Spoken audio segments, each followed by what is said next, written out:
नमस्कार, voice and vision में बहुत बहुत स्वागत है आपका। मैं हूं आपकी होस्ट और दोस्त अर्चना सिंह। अभी अनिरुद्ध आचार्य जी ने एक बयान दिया कि लड़कियां आजकल देर से शादी करती हैं और 24-25 साल की जो लड़कियां हैं वो देर से शादी करती हैं तो वो कई जगह मुंह मार चुकी होती हैं। इस तरीके का विवादित बयान उन्होंने दिया जिस पर लेकर सोशल मीडिया में बहुत उथल पुथल है और बहुत सारे युवक युवतियां आजकल बिना शादी किए एक साथ रहते हैं आपसी सहमति से। इसके बारे में सनातन धर्म क्या कहता है, आज हम बात करते हैं इसी विषय पर। हमारे साथ मौजूद हैं डॉक्टर जयकरण गोयल। आपने सनातन धर्म पर गहन अध्ययन किया है, कई पुस्तकें आपने लिखी हैं। सर बहुत बहुत स्वागत है आपका। आपका भी स्वागत है अर्चना जी। सर आजकल जो धर्म गुरु हैं उनको लेकर ये बात चली है कि उन्होंने लड़कियों के बारे में ऐसा कहा है कि आजकल जो विवाह नहीं करना चाहती लड़कियां देर से विवाह करती हैं, और उससे पहले ही वो उन्होंने उनके बारे में कुछ विवादित बयान भी दिया कि 24-25 साल तक की लड़कियां कोई 2-4 जगह मुंह मार चुकी होती। इस तरीके का सर बयान दिया, आप क्या कहना चाहते हैं? अर्चना जी, अब मैं किसी स्वामी का नाम लेकर के कोई बात नहीं करना चाहता जी। एक बात आप ध्यान कर लीजिए, पता नहीं हमारे कितने धर्माचार्य ये बात बताते होंगे जी। मनुष्य का स्वभाव निपट स्वार्थी है और जन्मजात है वो। मैं भी निपट स्वार्थी हूं, आप भी निपट स्वार्थी हैं, सब हैं।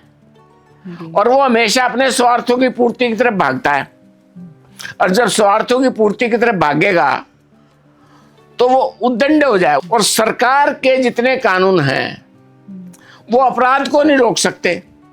भाई अमेरिका के अंदर भी जी। अपराधों को तो सजा मिलती है ना, कि अमेरिका में नहीं मिलती? बिल्कुल। कानून के प्रावधान पर्याप्त नहीं है। जी। तो ऋषि मुनियों ने क्या किया कि इस विचार को संस्कारित करना चाहिए। तो जिस प्रकार से आरओ सिस्टम पानी को शुद्ध करता है, उसी प्रकार से मनुष्य के विचार को शुद्ध करने के लिए एक संस्कार की बात की। संस्कार बोले तो मर्यादित जीवन जीने का एजुकेशन सिस्टम, समाज जीवन के अंदर मर्यादाओं को स्थापित करने की शिक्षा। वो शिक्षा क्यों आवश्यक है? ये जो पुरुष और स्त्री आपके सामने बैठा है, आप स्त्री है, मैं पुरुष हूं, ये केवल स्त्री और पुरुष रह करके जीवन पूरा नहीं कर सकते। इनको कभी ना कभी मां भी बनना पड़ेगा, पिता भी बनना पड़ेगा, और फिर पिता और मां बन गए तो कहीं ना कहीं समाज के दूसरे लोगों के साथ भी संपर्क करना पड़ेगा। तो इस एक मनुष्य को नाना प्रकार के दायित्वों का निर्वाह करना पड़ेगा। जैसे शायद वो अमेरिका के अंदर वो कहानी नहीं होगी, वहां पर अंकल और आंटी का कंसेप्ट है, वहाँ रिश्ते नहीं होते। वहां रिश्ते नहीं होते। जी जी। हमारे यहाँ कैसे रिश्ते हैं कि भाई मैं एक पुरुष बैठा हूं, मैं एक टाइम में किसी का पति हूं, किसी का पिता हूं, किसी का दादा हूं, किसी का भाई हूं, किसी का साला हूं, किसी का जीजा हूं, किसी का फूफा हूं। तो कितने दायित्वों का निर्वाह करेंगे आप? वहाँ इन लॉज भी लगा देते हैं रिश्तों में, तो वो कुछ लगा लो, आप उनको लॉ हो जाता है, कुछ लगा लो। जी जी। आप कितने इंजो लगा, कितने अंकल और आंटी कह लो, जी जी। वो परिभाषा रिश्तों की नहीं हो सकती। और अल्टीमेटली हम हैं तो भारत के लोग, और अभी तक हम वहां गए नहीं है, को ठीक होना पड़ेगा। ये मैं आप चैलेंज के साथ कह रहा हूं। भारतीय विचार कितना ही पिछड़ा हुआ है, कितना ही अमेरिकन विचार और वेस्ट का विचार ऊपर जाता हुआ दिखाई दे रहा है, लेकिन अंत तो गतवा दुनिया को भारत के पीछे आना पड़ेगा। क्यों आना पड़ेगा? सामंजस्य। सामंजस्य, सृष्टि सामंजस्य से चलती है,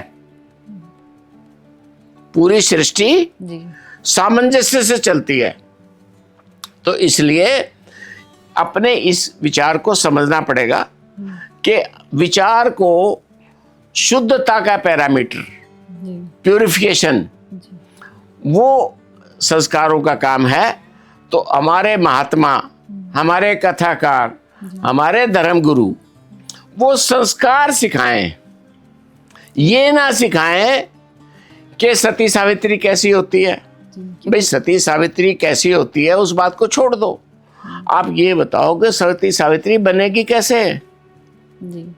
क्योंकि सर किसी लड़की के लिए ये वाली बात अगर कही जाती है कि 100 में से सिर्फ 4 लड़कियां ही पवित्र हैं, तो अभी जो मूर्खतापूर्ण बातें हैं, मूर्खतापूर्ण बातें हैं। जी। स्त्री को अपवित्र कौन करता है? पुरुष के द्वारा ही। तो खराबी किसमें है? पुरुष में ही खराबी है। जी बिल्कुल। अकेली आप स्त्री को कैसे दोष दे देंगे? बिल्कुल। आप कैसे कह सकते हैं बात? जी। मेरे जैसा आदमी, जी। तो मैं कहूंगा इससे निम्न स्तर का विचार नहीं हो सकता। जी। देखिए, 2 ही प्रकार के मिलन है, विशेषकर 3 प्रकार के। नंबर 1, पहला मिलन, हमने पकड़ लिया एक दूसरे को, वो जोर जबरदस्ती हो गई, जिसको हम बलात्कार बोलते हैं। अब आपने कर लिया, आप में हिम्मत हो तो कर लिया, नहीं है तो हिम्मत है। लड़की में हिम्मत होगी तो नहीं अपने साथ बलात्कार होने देगी। एक बात, इसको साइड कर दीजिए आप। दूसरा क्या है? नैसर्गिक आकर्षण। जिस प्रकार से शकुंतला और मेनका, विश्वामित्र की बेटी थी ना मेनका, जी जी, राजा दुष्यंत चले गए, जंगल में घूम रहे थे, शिकार के लिए गए थे। शकुंतला का और उन दोनों का परिणय हो गया, प्रेम हो गया, एक दूसरे के प्रति आकर्षित हो गए। आकर्षित हो गए तो संतानोत्पत्ति हो गई। वो नैसर्गिक आकर्षण है, चाहे विवाह हुआ चाहे नहीं हुआ, लेकिन उसमें कम से कम दोनों की सहमति है। तो सहमति रिलेशनशिप का दूसरा फैक्टर है। एक जबरदस्ती, दूसरा वो, और तीसरा क्या है? सामाजिक मर्यादाओं का निर्वहन। सामाजिक मर्यादाओं का निर्वहन कैसे होगा भाई? जब 2 लड़का और लड़की मिलेंगे तो तीसरे की उत्पत्ति का कारण बनेंगे जी।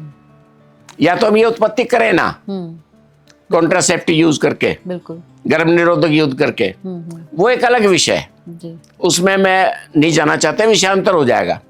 लेकिन एक चीज तो क्लियर है कि भाई अगर हमारा कोई वैदिकता नहीं है रिश्ते की, तो वो जो रिलेशनशिप बनेगी, उस रिलेशनशिप में तीसरे की उत्पत्ति होगी, वो उत्पत्ति अवैध होगी। समाज की दृष्टि से वो सर्टिफाइड नहीं है जी। जैसे सनातन धर्म में ऐसा कहा जाता है कि उसमें भी गंधर्व विवाह का एक प्रचलन था, जिसमें हम बात करते, कौन मना कर रहा है? भीम और हिडिंबा साथ में रहे। फिर हमने देखा कि शकुंतला का आपने एग्जांपल दिया, शकुंतला और दुष्यंत की बात करें हम, तो अभी जो लड़कियां रहती है लिविंग रिलेशनशिप में, तो कहीं ना कहीं उनका कैरेक्टर असैसिनेशन किया जाता है। नहीं, कैरेक्टर असैसिनेशन तो बिल्कुल गलत है। वो तो बात ही मतलब चैप्टर ही क्लोज है। वो तो मेरे जैसे आदमी के सामने लड़की की सहमति से कुछ हो रहा है जी, तो उसका चरित्र कैसा है इसका निर्णय पुरुष नहीं करेगा जी। अब जैसे मान लो किसी ने कहा कि फला लड़की वैश्या है जी, हम क्यों जाते हैं, पुरुष क्यों जाते हैं वैश्या के पास? उसको वैश्या बनाने वाले तो पुरुष है ना जी। अगर पुरुष उसके पास नहीं जाएगा तो लड़की वैश्या कैसे बन जाएगी? दोनों ही तो अपवित्र हुए जी। जाने वाला भी अपवित्र है, वो भी अपवित्र है। तो वो उनका व्यक्तिगत अधिकार है एक दूसरे का, उसको आप साइड कर दो जी।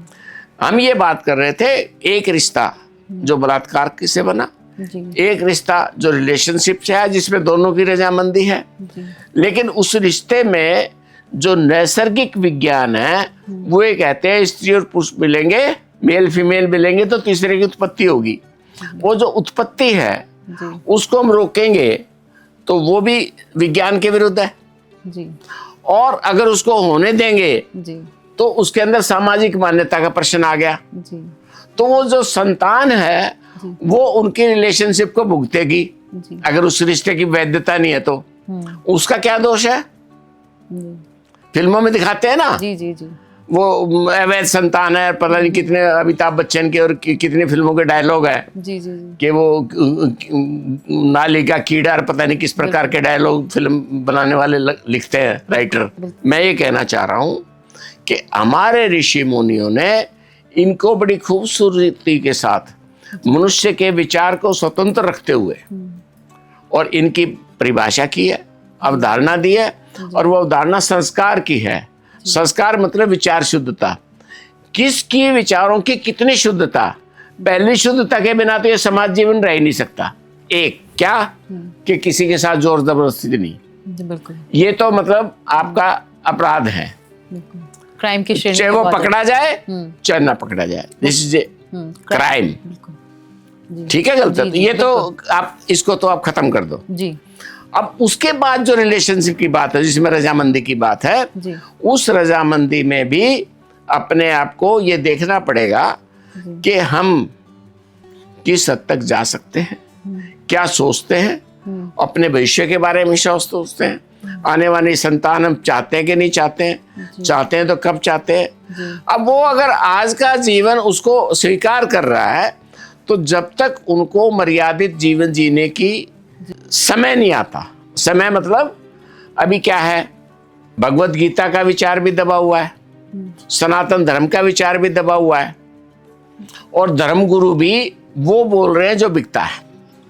वो तो उसके अंदर जो है ना, क्या है, आप ये कर दो, कथा कहानी कर दो, आपके पितरों को मोक्ष मिल जाएगा, ये कर दो, ये हो जाएगा, मतलब इस टाइप की बातें, गिव एंड टेक की बात होती है।